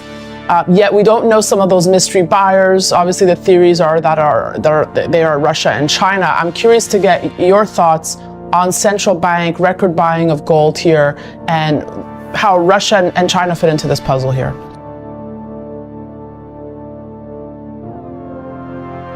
Now, China's non-transparent. Russia is much more transparent, although Russia is starting to be opaque a little bit because they're in a war. But you can see the inflection point is 2010. So from 1970 to 2010, it's a long stretch, 40 years, central banks were net sellers. It didn't mean everybody sold everything, but Switzerland's down 1,000 tons, U.S. was down 1,000 tons after losing 11,000 tons between 1950 and 1970. It was down, down, down. 2010 was the year that central banks became net buyers. Now, it doesn't mean every central bank was buying gold. It does mean that they were selling a lot less and others were buying more. And some of the buyers are Mexico, Kazakhstan, Philippines, Vietnam. We know China's a big buyer. We don't know exactly how much. Russia was a big buyer. That is continuing. Now the new players, Iran's non-transparent, but we know they're buying gold. Turkey is buying a lot of gold. Japan had a bunch of gold all along. They never told anybody about. Literally in 1 month, their reserves went from 600 tons to 900 tons. Well, the market. You can't buy 300 tons in a month, not one country in one order. But they had it all along, but they decided to reveal it, put it on their balance sheet. So Americans don't seem to like gold. I'm not sure Canadians feel much differently or others around the world, but central banks sure do, and I think that tells you something.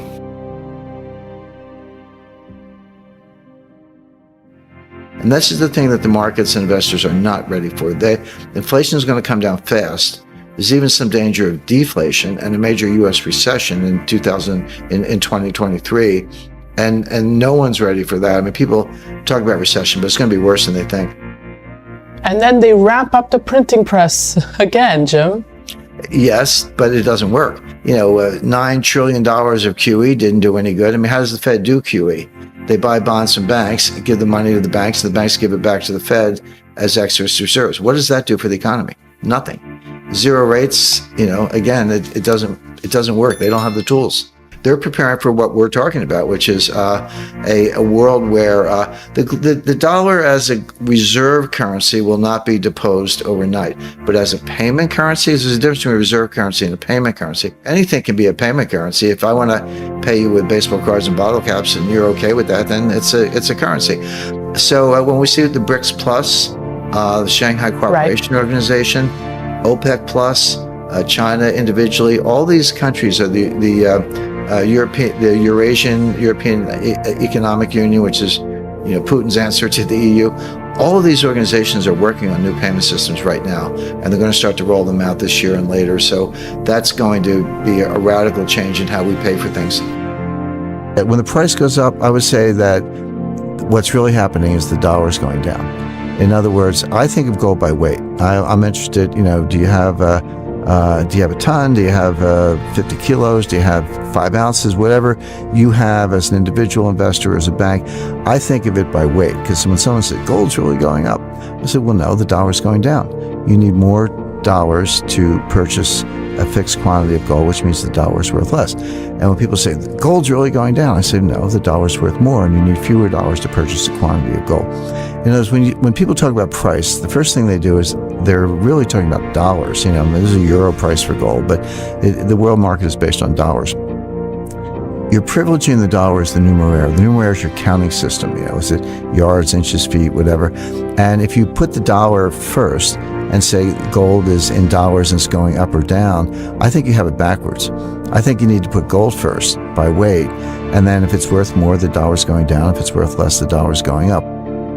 In 1914, when World War I started, all the major powers went off the gold standard. They said, we got to keep our gold. This is real money, and this is how we're going to win the war. And the Bank of England was faced, and the Exchequer was faced with the same choice.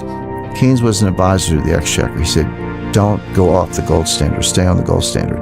And the reason was that if you did that, you would preserve your reputation and preserve your credit. He said, the war is not going to be won with money or gold. It's going to be won with credit.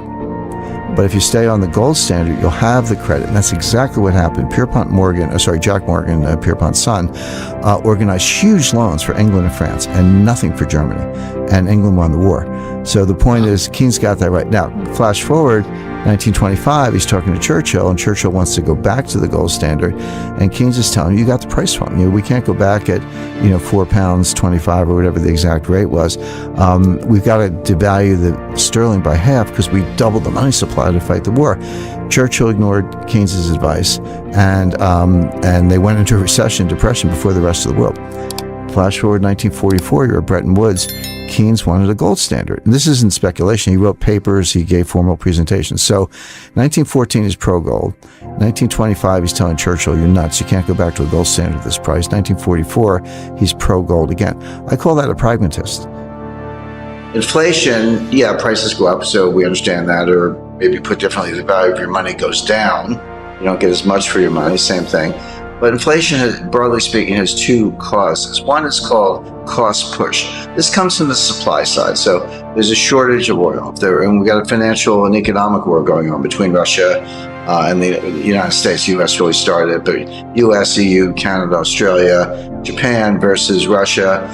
That's obviously disrupting supply chain, cutting down energy supply, causing the price of oil to go up, et cetera. So that's coming from the supply side. The other source is demand, what's called demand pull inflation, which is more psychological. Consumers are thinking about choices and they say, I was thinking about buying a refrigerator. I was going to wait 6 months, but hey, the price is going up. I better go buy it now before the price goes up. In the 1970s, we had both. We started with cost push from the Arab oil embargo, but it flipped into demand pull in the late 70s and it just spun out of control and Paul Volcker had to crush it. Today, the inflation is coming from the supply side. Some of the things we talked about, higher fuel costs. Everything has to be transported, so fuel is part of everything. It gets built into the price of everything. And there are other shortages and bottlenecks and costs that have to be taken up by manufacturers and distributors. The Fed can't drill for oil.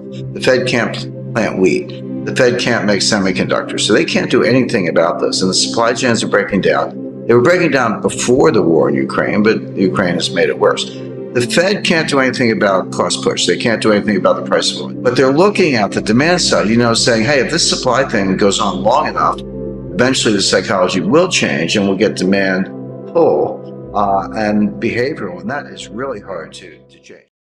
If we're on the verge of a global liquidity crisis, as revealed by the Eurodollar futures curve and the Treasury yield curve, and negative swap spreads and Treasury bill auctions with the yield to maturity below what the Fed will give you for a phone call, I mean, all those things are happening. That's hard data. And it's a very, very troubling sign, last seen in 2008, by the way, before the Lehman Brothers meltdown. If all that's happening and the fundamental signs are also weak, which we just saw in third quarter GDP, which is based on net exports, which won't last, how are you going to drive a trade surplus with the strongest dollar in 20 years? Good luck with that. I mean, nobody can afford our stuff, and we're not buying anybody else's stuff. So with the economy going into a recession on its own, with a global liquidity crisis brewing, why on earth is the Fed raising rates at all?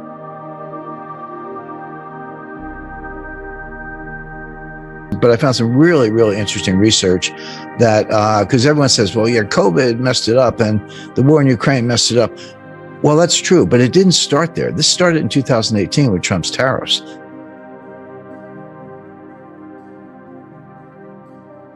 The U.S. and Brazil are the two largest exporters of soybeans. China is the world's largest importer of soybeans. China was buying all their soybeans from the United States just as a way to kind of make it up a little bit. Like, well, we got to buy the soybeans anyway. Why not buy them from the U.S. to keep the U.S.-China trade deficit under control so it doesn't become too politically toxic? Well, as soon as Trump threw on the tariffs, China retaliated by moving their soybean orders to Brazil. Stop buying U.S. soybeans. Well, that's not a phone call. I mean, you're talking about vessels, port facilities, agriculture, trucks. How do you get the soybeans to the ports? How many do you grow? Where's the fertilizer coming from? Et cetera, et cetera. And all those parties, the shippers, the cargo, the insurance companies, and so many people involved, banks, letters of credit, it's just a lot involved. They don't like short-term relationships. They say, okay, I'll do it. I want a 5-year contract. And China said, okay. So they reconfigured all those transportation lanes to get the soybeans from Brazil. All of a sudden, you're a U.S. soybean grower. You say, well, what do I do? Well, we start selling them to the Netherlands because the Netherlands needs soybeans too. So now instead of shipping them from like Port of LA to Ningbo and near Shanghai, we're shipping them from Port of Houston to, I don't know, France, or Marseille or someplace, or Rotterdam. So the point being, you completely scrambled all these supply chain relationships. Economic growth is weak. We're in a recession. I don't care what Janet Yellen says. I don't consider her expert on the topic, but we've had our 2 consecutive quarters of declining GDP. Like it or not, that's the definition of recession. The fact that the National Bureau of Economic Research, which is a private group, by the way, but they're the recognized referees on recessions and recoveries, the fact that they haven't said so doesn't mean anything because they never do say so until 9 months or a year after it happened. And for that matter, most recessions are 2 quarters, some 3, some have been longer, but most recessions are a couple of quarters. The National Bureau of Economic Research usually declares a recession after it's already over. Like it started, it happened, it's over, we're in recovery. And they go, oh, by the way, we had a recession last January. Debt to GDP sky high, economy weak at best, probably had a recession in the first half. Maybe that's continuing. People talk unemployment close to an all-time low. Yeah, but even at 3.5% or so, that is extremely low. I mean, I go back to the 1960s, and that was low by the measures of the 1960s. But that completely ignores probably 8 to 10 million Americans who were perfectly able of having jobs and working. Prime age 25 to 54 years old. It's never 100. I mean, there's always, you could be a homemaker, a student, they're retired, early retirees. There are a lot of reasons people aren't in the workforce, but not taking 10% off or 14% decline from the starting place in over 20 years. That's so if you throw those people into they're not called unemployed because they're not looking for jobs, but if you threw them in, unemployment would be closer to 10%, which is a recession or a depression level, actually. The baseline deficit is $1 trillion. So your deficit's out of control and your trade deficit's out of control. I don't want to overuse metaphors, but one metaphor is you have a very beautiful, expensive vase and somebody knocks it over and it breaks into 5,000 pieces. You can't put the vase back together. You've got to go get a new one. And that's what's happened with the supply chain. What I call supply chain 1.0 from 1989 to 2019 is broken, there will be a new supply chain. There always are. Supply chains have been around since the Bronze Age, if not earlier. But the new supply chain, what I call supply chain 2.0, will look very different than the old supply chain. Right now, we're in an in-between period where things don't work well. Again, it doesn't mean total chaos, but you still see shortages, you still see higher prices, which are coming from supply chain disruptions. And these things are not easy to fix, but they can be replaced, and that's what I expect to happen. We'll hear from them at some point, but we're in a recession now, and people say, what about the third quarter? And it's interesting because I do put some weight on the Atlanta Fed GDP now. I do think it's a very good tool. They miss sometimes, they're not always accurate, but it's the best tool out there. But very few people understand their statistical technique. Because what Wall Street does, you get a whole bunch of components for GDP, and they come in at different times with different lags, and you add them all up and you get GDP. And what Wall Street does, they look at what they have and they project all the rest based on regressions and correlations, which don't necessarily hold up. But here's what we think. Here's our forecast for third quarter GDP based on projections of what we don't know. Atlanta doesn't do that. Atlanta takes what we do know, hard data, and they ask a different question. They say, what would GDP be now if this was all we had? And they put out a number. But they don't guess at the stuff they don't have. And it fills in as it goes along. So it's much more Bayesian in that sense. But because of how the data comes out, the time sequence to which the data comes out, it typically fades as the quarter goes on. It's not because they're using bad methodology. It's just because that's how they do it. And so just in the last week, 9 days or so, it went, everyone was cheering. I think with September 1st, it was 2.3%, maybe a little higher, but about 2.3%. 2 days later, it was 1.6, and now it's down to 1.3. Around November 2021, you'll recall there were headlines, bare shelves, empty shelves, supply chain breakdown, Christmas will be canceled, et cetera. And it was all true. You went to the supermarket. It didn't mean that every shelf was completely bare, like East Germany in the 1950s. But there, paper goods might not be there, or maybe your favorite kind of tomato sauce, or chicken, or whatever it was. There were some things there, but a lot of things weren't there, and that got worse. And then, of course, gas prices skyrocketed because of basically because of a lot of bad policy from the United States in terms of Keystone Pipeline and a lot of other factors. That then got worse. It eased up a little bit in the summer, but it never went away. This is a complex system. It was breaking down. That was very... Inflation, nominally, prices are going up. Okay, so that's inflation. But it can come from two sources that are opposite. One is from supply side shocks, supply chain disruption. We saw that in 1973 with the Arab oil embargo over the Arab-Israeli war at the time. The price of oil quadrupled, et cetera. That was a supply shock. The thing about supply side inflation is it's self-negating. It burns itself out. So, the old saying, and it's true, the cure for high oil prices is high oil prices. In other words, when things get too expensive because of supply disruption, people can't afford them, businesses close, you get layoffs, you go into recession, and prices come down pretty quickly after that.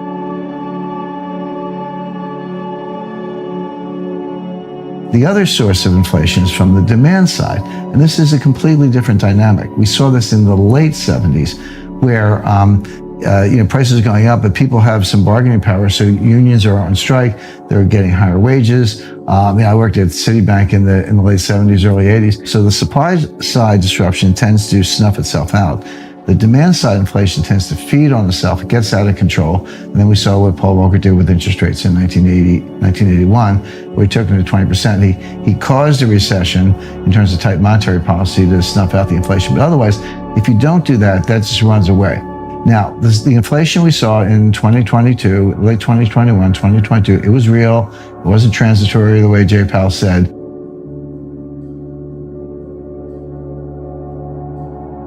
So the global economy is in bad shape. It's going into a recession. Now, a lot of people have said that, we're going to have a recession as if it's no big deal, but they're expecting a mild recession. And I see a much more severe recession based on a lot of factors, some of which we've spoken about. Now, the other half of your question, which is important to listeners, is what does this mean for financial markets? And there, the best way I've been able to explain it, imagine you're in an Irish pub and you got three Irish storytellers. And I'm part Irish, so I can talk about the Irish, but they're telling three different stories, and you got to listen to each one. So there's the Fed story, the market story, and then there's something called reality, what's actually happening. So the Fed story kind of goes like this. The Fed, forecasting what the Fed's going to do is the easiest thing I do. It's not because I have a crystal ball or I'm smarter than anyone else. The Fed actually tells you. All you have to do is listen and believe them. Now, a lot of people don't listen, or they listen like, oh, the Fed will never do that. They will. They actually mean it. Starting in June 2022, that was the peak, and this inflation has been coming down. Now, it's still too high. The Fed's not done. We're going to see at least one more interest rate hike. Maybe, but they're going to leave one more on the table. We'll see what happens in June. I'm not forecasting June, but I would not rule out another interest rate hike in June after the May hike. So, because Jay Powell's like thinking, how many times do I have to say this? He's given 9 speeches since August 2022, August 26th at the Jackson Hole, then September FOMC meeting, November FOMC meeting, end of November, a speech at the Brookings Institution, December FOMC, congressional testimony, et cetera. And every time he said the same thing. Inflation is job one. We've got to get unemployment up. Believe it or not, we're going to have a recession and unemployment's going to go up. Sorry about that, but we've got to get inflation under control. So is inflation here? Absolutely. It's in Australia, it's in the United States, Europe. You see it all over the world, actually. Even Japan, which has suffered from deflation more often than not, is seeing inflation of about 4%. That may sound low to an American or an Australian, but that's sky high to the Japanese. So they're feeling the price shock as well. So it's real and it's here. It means that you may not like the price, but you have no choice. You've got to go to work, take the kids to school, deliver goods, use your truck and your job, whatever it is, you have to do it. You have to pay that higher price. But it means that $75 extra at the pump, maybe twice a week, so $150 a week. That's $150 you don't have to spend on something else. Could be concert tickets, a show, dinner, a new dress, a new suit of clothes, whatever it might be. You're not going to buy that because you've just spent that much money on the gasoline. Well, that means all those other industries suffer. Retailers have lost sales, restaurants have empty tables, concerts have empty seats, and so forth across the entire spectrum of goods and services.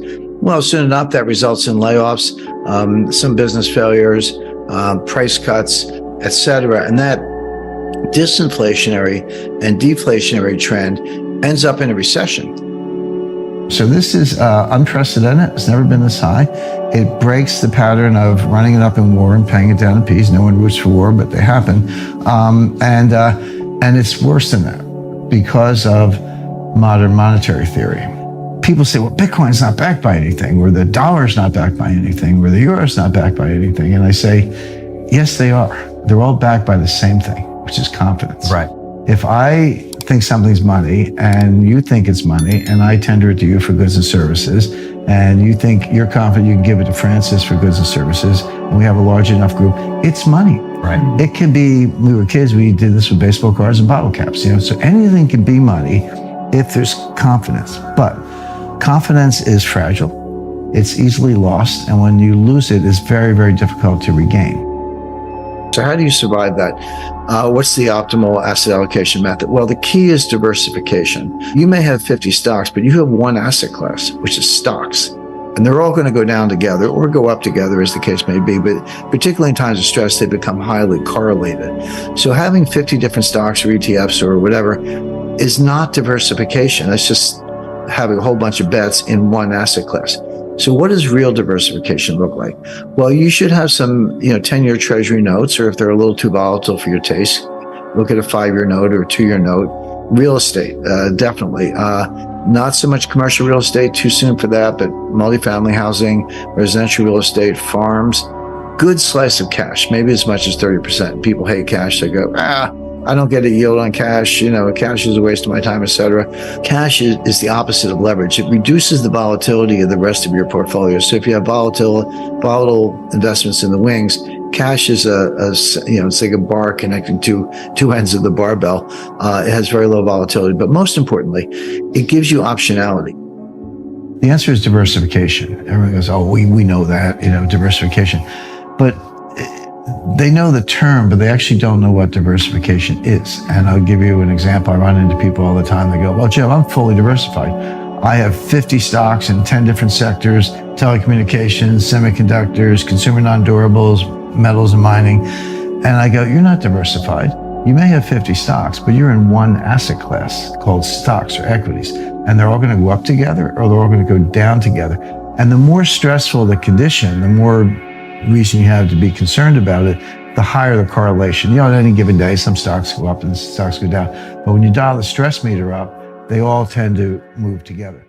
You brought up chapters 1 and 2 from Currency Wars, where you basically highlight this scenario. You said the scenario you presented at the time was that Russia and China would accumulate large gold reserves, pool their gold, and launch a new digital currency backed by gold in the place of the US dollar. Is that the form it would take for you, something backed by gold? Probably, and here's why. And by the way, when I wrote that, and when we did the war game, and when I wrote that, Russia had about 600 tons of gold, and today they have 2,300 tons. China had about 600 tons of gold, and today they have about 2,000 tons, just slightly less, that we know of. And they may have several thousand tons off the books in the State Administration of Foreign Exchange that we don't know about, because that's completely opaque. So Russia and China did exactly what we warned the Pentagon about in 2009, exactly, which is increase their gold reserves by a factor of 4 or more. But everyone's like, well, the Chinese yuan is going to be the global reserve currency. No, it's not going to be the ruble. But here's why. Well, there are a lot of reasons, but the main reason is when you talk about reserve currency, you have to understand what that means. It's not like the People's Bank of China has a bunch of $100 bills on pallets stacked up in the basement. When people say reserve currency, what they really mean is the currency of the bonds that they invest in. In other words, they're dollar-denominated assets in the form of treasury bonds or notes.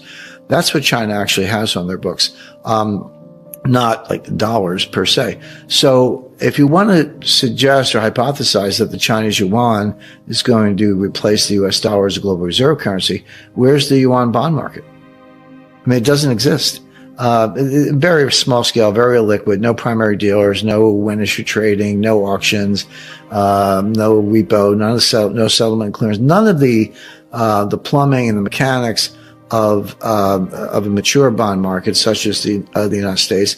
And above all, they don't have a rule of law. I mean, at least if somebody reneges on treasury bond, you can sue somebody, but you can't do that in China. So the absence of the rule of law, number one, the absence of the infrastructure, the plumbing, for want of a better word, are two reasons why the yuan and certainly the ruble will not replace the dollar as reserve currency. However, what I was hypothesizing then, and I'd come back to this, is you can create a brand new currency that does have all that stuff. And in my example, they used a Swiss bank, UK law, put the gold in a third-party depository. If you wanted some of the new currency, you could deposit your own gold and get some of the currency or trade with them or run a surplus. So it was a replacement system, but you would need the gold to instill confidence. But they don't have bond markets, so they're not going to have them soon. So the yuan and the ruble aren't going to replace anything. In the terrifying picture you've just painted, Jim, how should we be protecting ourselves here? Well, you want assets that are going to be immune from a global liquidity crisis. What are they?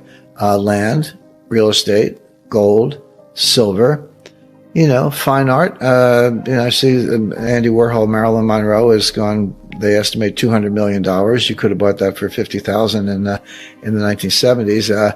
That's a little more specialized, but there are, natural resources, water, et cetera, energy, oil.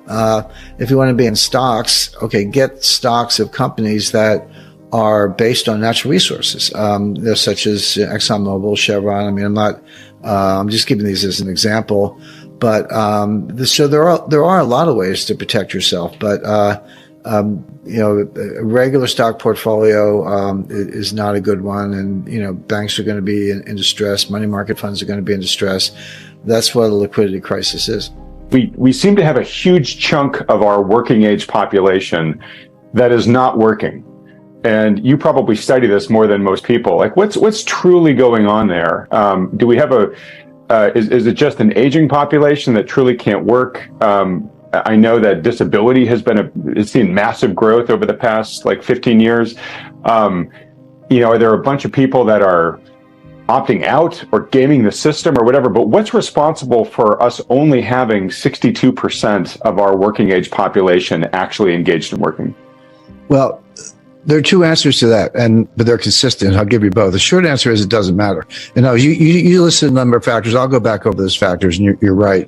But it doesn't matter. It's low is low. In other words, the thing about labor force participation is a very simple calculation. You say how many people are working. That's the numerator, and how big is the labor force? That's the denominator. That's all it is. Now it's never 100%, right? Because there are students and homemakers and retirees and others. There are good reasons for some people not to be in the workforce at any given time.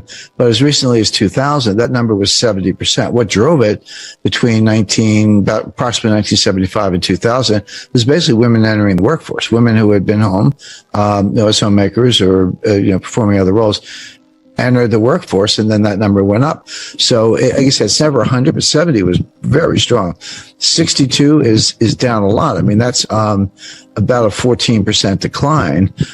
Look, GDP, the standard definition is, it's consumption plus investment plus net exports plus, government expenditure, like a 4-part thing.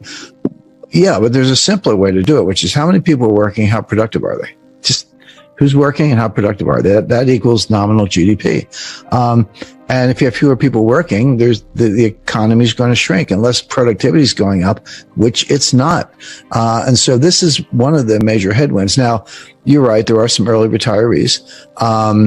There were a lot of people who stayed home, obviously, during COVID, and it's very well studied and clear that working is a habit. It's a good habit, I think, for the most part. But it's like any habit. Once you break it, it's hard to go back. So once you get used to not working, or working from home, or we're just staying home, the government was handing out checks. Beginning with Trump in, I believe it was June 2020. Everybody got that one was a $1,400 check. And then in December 2020, at the end of the Trump administration, everybody got a $600 check. And Biden comes in February 2021, not to be outdone. He hands out, I think, a $1,600 check. So everybody got a check, like 2 or 3 of them. And a lot of younger people opened accounts on Robinhood and started trading Bitcoin. That didn't work out too well. But a lot of people saved the money. But there were very definite spikes in retail sales coming within 30 days of the checks. Well, that's not surprising. I give people free money, they'll go buy stuff. And that kind of kept the economy going. It wasn't a real boom, but it looked good. But we're not doing that anymore. There's no more checks. And so you had a lot of people lost the habit, a lot of people staying home, watching, maybe the World Series or whatever, eating Doritos, but they're not working. And a lot of people out of the habit, but they just got used to government handouts. Not everybody, but some. And the other problem is, because people say, wait a second, how can you have low labor force participation when everywhere you look, there are help wanted signs, which there are. I mean, McDonald's is paying a $35,000 for an entry level, like cashier or hamburger, maker, with benefits, training, and advancement. Well, that's pretty good for, a entry level hamburger person. So there are and people call this a labor shortage. There isn't actually a labor shortage because we just talked about how you've got perhaps as many as 10 million, people between the ages of 25 and 54 who are sitting home. But the problem from the employer's point of view, there's a shortage of willing workers. Willing workers, yeah. Not workers, but willing workers. Well, what makes you willing to work? Well, a raise, a good pay is one. As employers can't afford to pay the clearing wage to get people off the couch because they'll go bankrupt themselves. They're working on very small margins. Sales are declining, et cetera. So I'll pay as much as I can to get the workers, but it's not enough to get this person off the couch, so to speak. And so you've got this really weird situation. I use weird in the technical sense, where you have a huge pool of able-bodied, potential workers but a shortage of willing workers because you can't pay a clearing wage. But that's more a reflection of how stressed businesses and how low margins are. And then you look at the big names. I mean, I guess Twitter is the most recent, but Amazon, FedEx, Target, they're all looking at big layoffs, and big layoff announcements coming every day. So, none of which is good for the U.S. economy. But the Fed looks at unemployment. I mean, I look at it because you're supposed to know what it is. I mean, I always say, if you're trying to forecast the Fed, you got to look at the world the way they do, even if it's messed up. Like, even if they're looking at the wrong things, which they are. As an analyst, you have to look at them to figure out what they're doing. That's how you do intelligence work. Think like the other guy. But then once I take my Fed hat off and say, well, what do I think? The unemployment rate is almost irrelevant. First, it's a lagging indicator. Secondly, it ignores what we talked about with labor force participation. There is no Phillips curve. I mean, you can draw one. Last time I saw a Phillips curve was flat. Or I went to school, curves weren't flat. But but they're just looking at the wrong indicators. You brought up chapters 1 and 2 from Currency Wars, where you basically highlight this scenario. You said the scenario you presented at the time was that Russia and China would accumulate large gold reserves, pool their gold, and launch a new digital currency backed by gold in the place of the US dollar. Is that the form it would take for you, something backed by gold? Probably, and here's why. And by the way, when I wrote that, when we did the war game, and when I wrote that, Russia had about 600 tons of gold, and today they have 2,300 tons. China had about 600 tons of gold, and today they have about 2,000 tons, just slightly less, that we know of. And they may have several thousand tons off the books in the State Administration of Foreign Exchange that we don't know about, because that's completely opaque. So Russia and China did exactly what we warned the Pentagon about in 2009, exactly, which is increase their gold reserves by a factor of 4 or more. But everyone's like, well, the Chinese yuan is going to be the global reserve currency. No, and it's not going to be the ruble. But here's why. Well, there are a lot of reasons, but the main reason is, when you talk about reserve currency, you have to understand what that means. It's not like the People's Bank of China has a bunch of $100 bills on pallets stacked up in the basement. When people say reserve currency, what they really mean is the currency of the bonds that they invest in. In other words, they're dollar-denominated assets in the form of treasury bonds or notes. That's what China actually has on their books, not like dollars per se. So if you want to suggest or hypothesize that the Chinese yuan is going to replace the US dollar as a global reserve currency, where's the yuan bond market? I mean, it doesn't exist. Very small scale, very illiquid, no primary dealers, no win issue trading, no auctions, no repo, no settlement clearance, none of the plumbing and the mechanics of a mature bond market such as the United States. And above all, they don't have a rule of law. I mean, at least if somebody reneges on a treasury bond, you can sue somebody, but you can't do that in China. So the absence of the rule of law, number one, the absence of the infrastructure, the plumbing, for want of a better word, are two reasons why the yuan and certainly the ruble will not replace the dollar as a reserve currency. However, what I was hypothesizing then, and I'd come back to this, is you can create a brand new currency that does have all that stuff.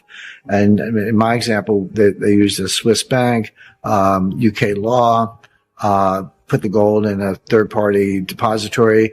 If you wanted some of the new currency, you could deposit your own gold and get some of the currency or trade with them or run a surplus. So it was a replacement system, but you would need the gold to instill confidence. But they don't have bond markets, so they're not going to have them soon. So the yuan and the ruble aren't going to replace anything. In the terrifying picture you've just painted, Jim, how should we be protecting ourselves here? Well, you want assets that are going to be immune from a global liquidity crisis. What are they? Land, real estate, gold, silver, fine art. I see Andy Warhol, Marilyn Monroe has gone. They estimate $200 million. You could have bought that for $50,000 in the 1970s. That's a little more specialized, but there are, natural resources, water, et cetera, energy, oil. If you want to be in stocks, okay, get stocks of companies that are based on natural resources, such as ExxonMobil, Chevron. I mean, I'm just giving these as an example. But so there are a lot of ways to protect yourself. But a regular stock portfolio is not a good one, and banks are going to be in distress. Money market funds are going to be in distress. That's what a liquidity crisis is. We seem to have a huge chunk of our working age population that is not working. And you probably study this more than most people. Like, what's truly going on there? Do we have is it just an aging population that truly can't work? I know that disability it's seen massive growth over the past 15 years. Are there a bunch of people that are opting out or gaming the system or whatever? But what's responsible for us only having 62% of our working age population actually engaged in working? Well, there are two answers to that, but they're consistent. I'll give you both. The short answer is it doesn't matter. You listen to a number of factors. I'll go back over those factors, and you're right. But it doesn't matter. It's low is low. In other words, the thing about labor force participation is a very simple calculation. You say how many people are working. That's the numerator, and how big is the labor force. That's the denominator. That's all it is. Now, it's never 100%, right? Because there are students and homemakers and retirees and others. There are good reasons for some people not to be in the workforce at any given time. But as recently as 2000, that number was 70%. What drove it between approximately 1975 and 2000 was basically women entering the workforce, women who had been home, as homemakers or, performing other roles, entered the workforce, and then that number went up. So, like I said, it's never 100, but 70 was very strong. 62 is down a lot. I mean, that's, about a 14% decline. Look, GDP, the standard definition is, it's consumption plus investment plus net exports plus, government expenditure, like a 4-part thing. Yeah, but there's a simpler way to do it, which is how many people are working, how productive are they? Just who's working and how productive are they? That equals nominal GDP. And if you have fewer people working, the economy is going to shrink unless productivity is going up, which it's not.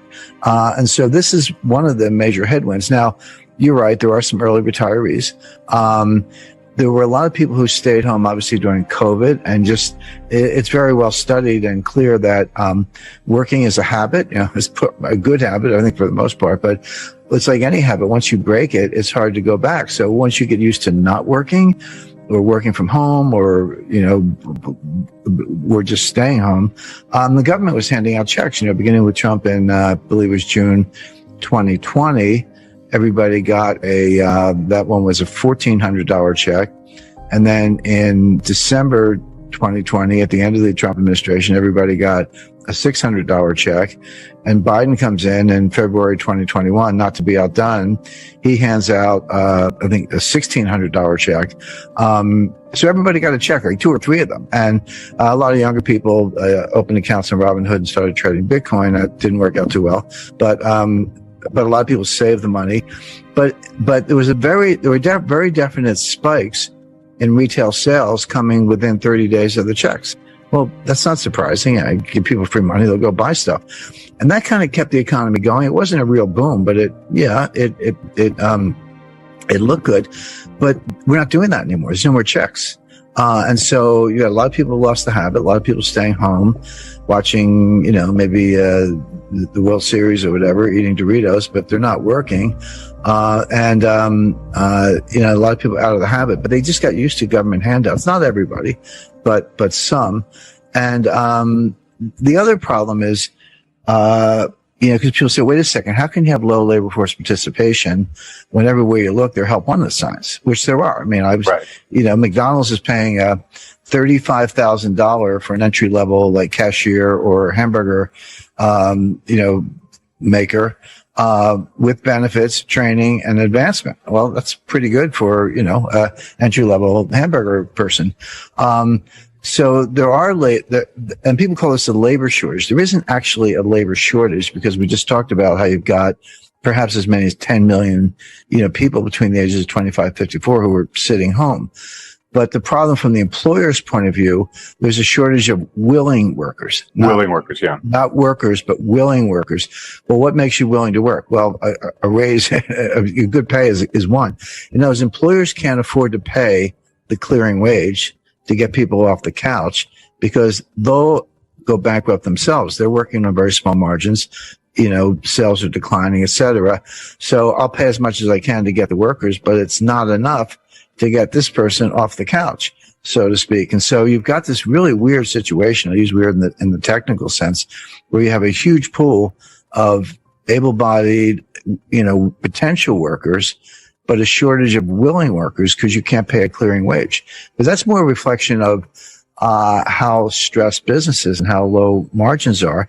And then you look at the big names. I mean, I guess Twitter is the most recent, but, Amazon, FedEx, Target, they're all looking at big layoffs, and big layoff announcements coming every day. So, none of which is good for the U.S. economy. But, the Fed looks at unemployment. I mean, I look at it because you're supposed to know what it is. I mean, I always say, if you're trying to forecast the Fed, you got to look at the world the way they do, even if it's messed up. Like, even if they're looking at the wrong things, which they are, as an analyst, you have to look at them to figure out what they're doing. That's how you do intelligence work. Think like the other guy. But then once I take my Fed hat off and say, well, what do I think? The unemployment rate's almost irrelevant. First, that's a lagging indicator. Secondly, it ignores what we talked about with labor force participation. There is no Phillips curve. I mean, you can draw one. Last time I saw Phillips curve was flat. Or I went to school, curves weren't flat. But but they're just looking at the wrong indicators.